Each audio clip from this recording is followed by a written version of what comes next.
Class 10 का भारतीय भवन का मैथ अभी चला है प्रश्नावली 4A समांतर श्रेणी। चलिए क्वेश्चन नंबर 3 का दूसरा कहता है 7,2,A, B समांतर श्रेणी में हो तो A और B का मान ज्ञात कीजिए। चलिए बहुत अच्छा सा सवाल है। क्वेश्चन नंबर 3 का पहला तो हल कर दिए हैं। क्वेश्चन नंबर 3 का ये दूसरा सवाल है। एक सवाल इसलिए हल कर रहे थे कि क्योंकि वीडियो लंबा ना हो जाए। लिखेंगे 7,2,A,B किस में है, समांतर श्रेणी में है। तब लिखेंगे A और B सबका नाम देते हैं A, B, C और D। तो A बराबर हो गया, तो हम जानते हैं A बराबर आपका 7 हो गया, B बराबर 2 हो गया, C बराबर A हो गया और D बराबर आपका B हो गया। तो हम जानते हैं B माइनस A बराबर C माइनस B बराबर D माइनस C होता है।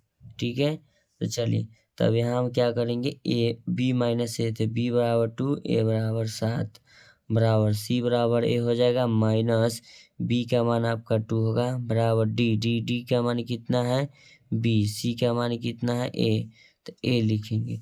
चलिए अब इसमें हम देखिए क्या करते हैं, तो आपका ये हो जाएगा -5 बराबर में आपका होगा A माइनस 2 बराबर B माइनस A।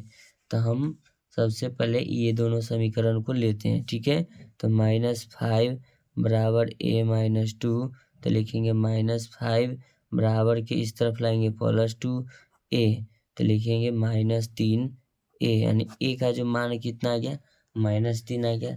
तो फिर से आगे देखिएगा क्या लिखते हैं। अब 2 को मेरे पास समीकरण बच गया है, अब इस दोनों को हम बराबर कर लेते हैं। तो लिखेंगे A माइनस 2 बराबर B माइनस A, तो लिखेंगे A की जगह पर क्या है, हम A लिख देते हैं और बराबर की इस तरफ लाएंगे प्लस है, B बराबर को उधर जाएगा +2।